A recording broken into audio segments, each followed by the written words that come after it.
नमस्कार, स्वागत है आप सभी का एनवेब न्यूज पर। मैं हूं आपके साथ रोहित। 4 जून 2024 को लोकसभा चुनाव के जब नतीजे आए थे तो मैंने यहीं पर यह कहा था कि अब नीतीश कुमार और चंद्रबाबू नायडू का हालचाल 3 टाइम दिल्ली को यानी मोदी शाह को लेते रहना होगा।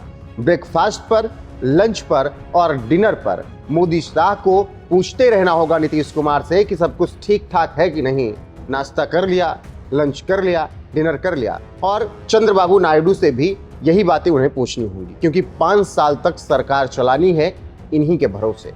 लेकिन अब 4 महीने बाद, लगभग 127 दिन बाद, अब मैं ये कह रहा हूं कि मोदी उस स्थिति में आ गए हैं जब वो ये कह सकते हैं कि हम उतने ही मजबूत हैं जितना 4 जून 2024 के पहले थे। दरअसल 4 जून के नतीजे बीजेपी के अनुकूल नहीं आए। विपक्ष एकजुट था और जिस तरीके से चुनाव प्रचार किया गया उसका असर नतीजों में 4 जून को देखने को मिला। बीजेपी 14-19 के बाद 24 में बहुमत हासिल नहीं कर सकी। 14-19 में शानदार बहुमत हासिल किया था और 2024 में बीजेपी 240 सीटों पर अटक गई। ऐसे में जरूरत पड़ गई नीतीश कुमार और चंद्रबाबू नायडू, साथ ही पवन कल्याण और इसके अलावा चिराग पासवान और तमाम और छोटे दलों के साथ सरकार चलाना बीजेपी की मजबूरी हो गई।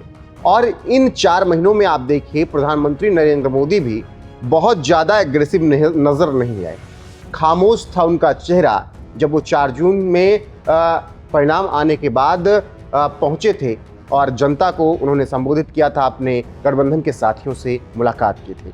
लेकिन अब वही मोदी 8 अक्टूबर 2024 को उसी तरीके से हंसते नजर आ रहे हैं, मुस्कुराते नजर आ रहे हैं जिस तरीके से 4 जून के पहले हुआ करते थे, जो ये बताने के लिए काफी है कि मोदी के नेतृत्व में हरियाणा की जीत ने बीजेपी को एक बार फिर से वहीं पर लाकर खड़ा कर दिया है जहां वो पहले हुआ करती थी, जहां 2014 में शुरुआत की थी, 2019 में जहां जीत दर्ज की थी।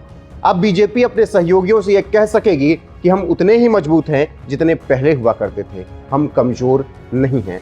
बाकी प्रधानमंत्री नरेंद्र मोदी के चेहरे की रौनक, मुस्कुराहट ये बताने के लिए काफी है कि अंतर आ चुका है हरियाणा की जीत के बाद। और अब चंद्रबाबू नायडू और नीतीश कुमार भी उतना ज्यादा प्रेशर केंद्र पर नहीं बना पाएंगे जितना शायद 8 अक्टूबर 2024 के बाद बना पाते।